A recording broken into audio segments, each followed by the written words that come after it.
Happening right now. Cyber Monday is on. If you missed all the bargains on Black Friday, don't worry. Yeah, because most stores will have great deals online. Our News 13's David Romero is keeping an eye on all the sales. And David, are these deals just as good as they were on Black Friday?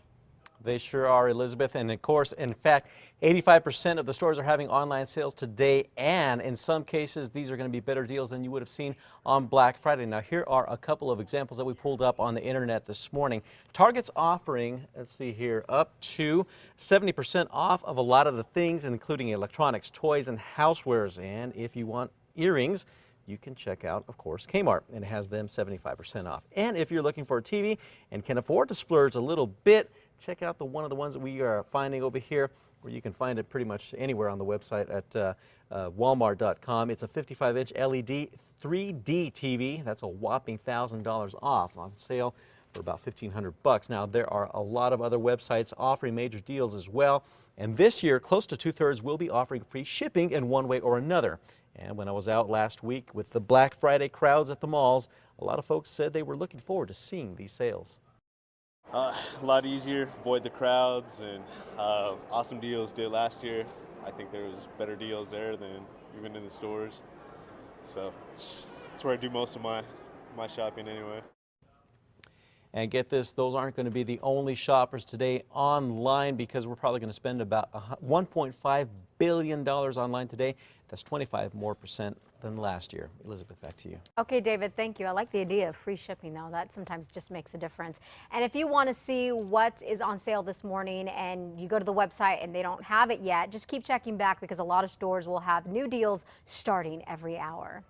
In other news this morning, an Albuquerque woman accused of locking her teenage daughter in a closet for days has been arrested. Police say 36-year-old Deetra Davis put her 14-year-old daughter in a closet for about 5 days. The teen was somehow able to contact her father, who was in Detroit at the time. Her father then called police. Cops say the girl was locked in a 6-by-4-foot closet with the light bulb removed. Neighbors were shocked when they learned about this. They seem pretty quiet, just like us. And my niece and her kid plays all the time. Police say the girl was released for 10 minutes at a time just to eat and use the restroom. Davis now faces charges of child abandonment and child abuse. She has since bonded out of jail. The people who recently rescued an injured dog say it's the worst case of abuse they have ever seen. And we want to warn you, some of the details in the story are graphic. Authorities say Ozzy the dog was found chained up and in agony for weeks. They say the dog's owner, Adolph Bernal, seen here, left Ozzy with wire cutting his neck and a fractured skull. The dog's eyes were even swollen shut from infection. Animal rescuers were still in shock when they discovered this. From the severity of his injuries, after whatever happened, he was left there without any care at all. Ozzy's owner says someone else hurt the dog. Now Ozzy seems to be recovering and he can now even see. If you'd like information about how to help him or adopt him, head over to KRQE.com and look under news links.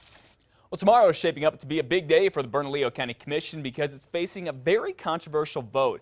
Commissioners will have to decide if the Loveless Respiratory Research Institute will be able to keep running tests on animals. The lab was on federal property, but now that land belongs to the county, which has rules against testing on animals. More than 1,000 people work at the lab, and Loveless says if it can't keep doing the tests, it'll take those jobs and move to another area. Animal rights activists say the county should not give the lab special treatment just because of that. We'll be at the meeting tomorrow, let you know what happens. The Portales company, whose peanut plant was linked to a nationwide salmonella outbreak, will meet today to discuss the company's fate. Sunland Inc.'s processing and peanut butter plant has been closed since the recall in September. A spokesperson said Friday that the plant is ready to restart production. The company has denied allegations in an FDA report released this month that it distributed peanut and almond butters knowing the products were contaminated. Former Congresswoman Heather Wilson says she will probably never run again for office. The 51-year-old lost her bid in the seat in the U.S. Senate on Election Day. She tells the Albuquerque Journal that she doesn't think that she could ask her husband to deal with another campaign. Wilson lost to Democrat Martin Heinrich. She says the GOP in general failed to win with Hispanic and women voters.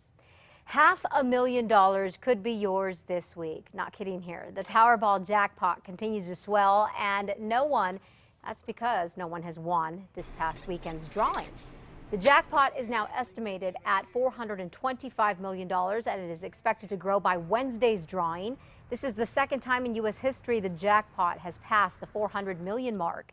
Now, it is not just the locals that are trying to cash in. We found some out-of-state folks wanting to take advantage.